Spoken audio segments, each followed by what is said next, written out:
welcome to My Life with Kidney Disease. Today I am My Life with Kidney Disease. I'm very tired. Chapter 100. Because I am always tired. Yesterday I did go to DaVita and I ended up getting an iron infusion. Which for me usually kicks in the next day. So I'm hoping that that's going to happen because I am just beat. But that's life. That's what happens.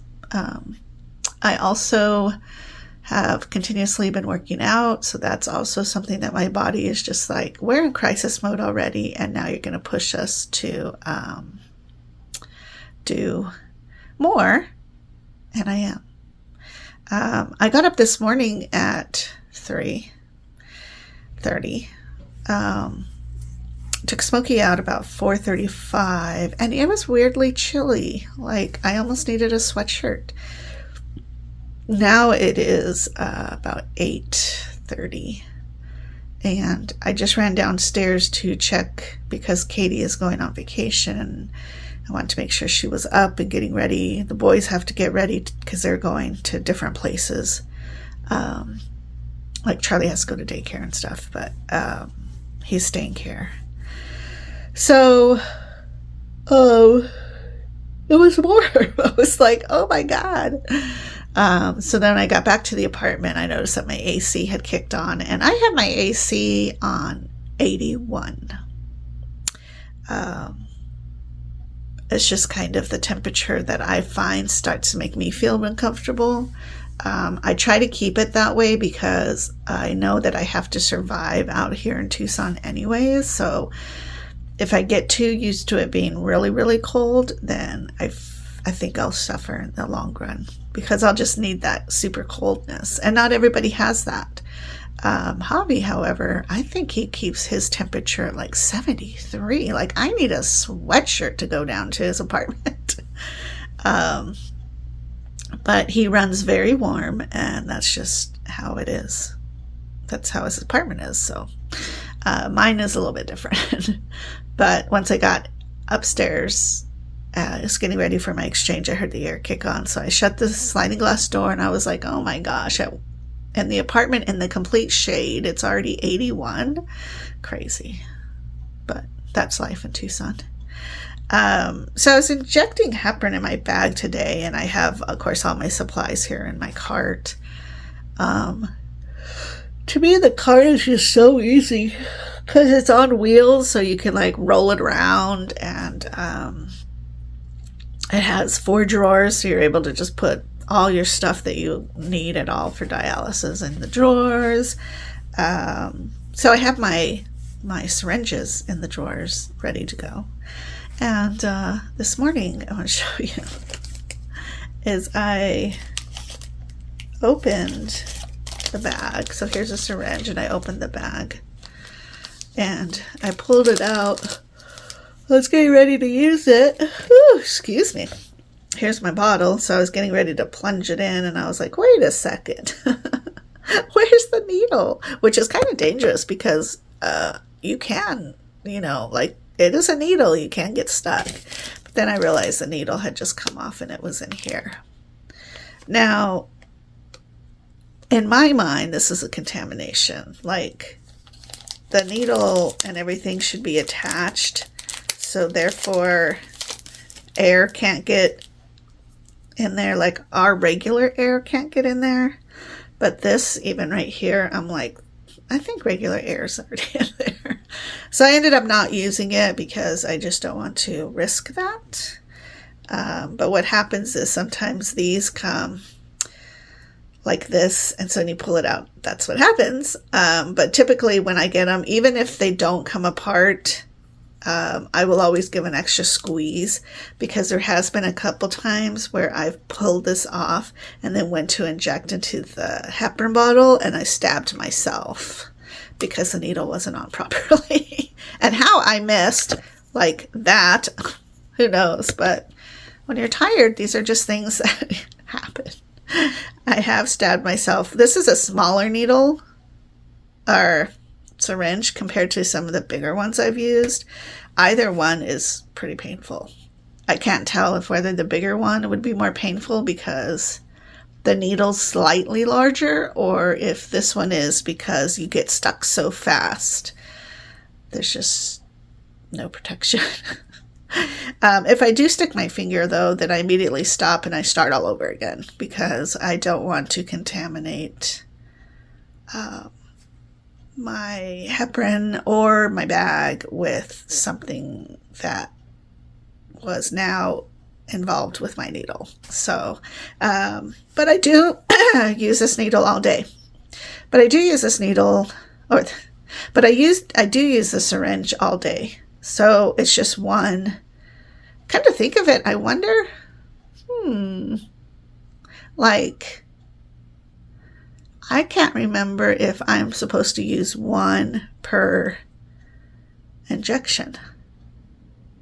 How weird. It's been 5 years, at least. And I don't know. Now, what I usually do is I use this one. As long as it's not contaminated, everything's good to go. Of course, which is not that one. That's the contaminated one. This one I've been using. I will use all day. Part of that is just because, in my mind, there's so much garbage with dialysis. That's something they don't really talk about either. But I have to have my own trash can in here. I actually used my dishwasher container once it got emptied to put my needles in because I don't want to cause like some type of weird hazard for people who are dealing with the trash. I've used coffee containers. Those work really good, like the big Folgers or whatever. Coffee containers are good, just because then it's collected and it's not just willy-nilly. Because, again, obviously these little things can come off, and of course this part can come off, and that creates the dangerous part, or the part that can be hurtful, you know. So let me put this in here, by the way, before I forget. You're a little shaky because touching the cart just does that. So anyhow, everything else was good. Nothing new really with DaVita. I have another doctor's appointment in a couple of weeks to see Dr. Olivier. And I think we're going to do it over the phone because he doesn't get in until 9:30. Usually my appointment's at 10, but let me tell you, when it is 102 out, I am not going to go across town in my car. So I think we're just going to do it over the phone again, which is so helpful, and really considerate for DaVita to have that as an option, just because I am in and out within 10 minutes. You know, it's a lot. It's a lot of gas money too, you know, really just, ugh. But I mean, if he would meet at like 8, that would be fine. Or if it was wintertime, that would be fine too, but it's just kind of hard in the summer when it's so hot. And I usually don't go out between 11 and 4. It's always been my rule, and this time I'm like, no, you know what? I'm going to be a little bit more generous to myself, and it's like 9, because lately, again, it's 81 in this shaded apartment, so outside I can't even imagine.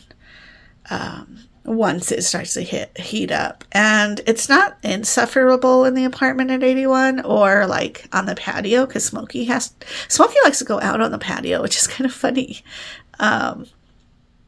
And then there's times like when my delivery comes, I put him out there, or like I had a home health nurse come in and check with some things, and she was great, and he went out there and he laid on his little mat and he was just happy. And then I brought him back in. Of course, he came in and drank some water and then laid down and took his nap. But it's not direct sun on the patio until about 3 o'clock. Then it's pretty harsh, but only for a couple hours, and then that's it. So my succulents are doing incredible.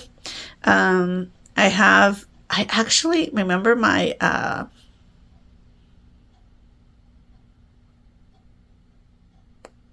geraniums.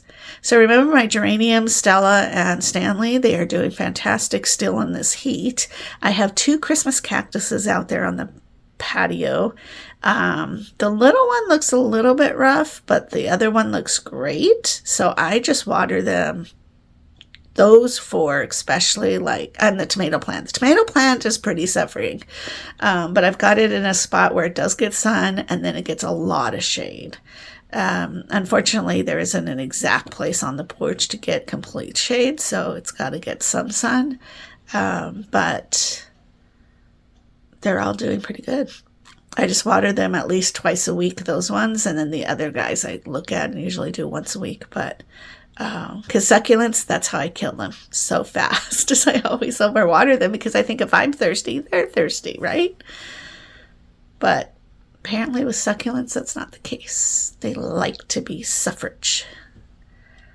So anyways, that's about all I have today. I just thought it was weird that my contraption did that. I think I'm going to go take a nap. I think that's what time it is. So I'll talk to you guys later. Have a good day. Drink your water. Bye-bye.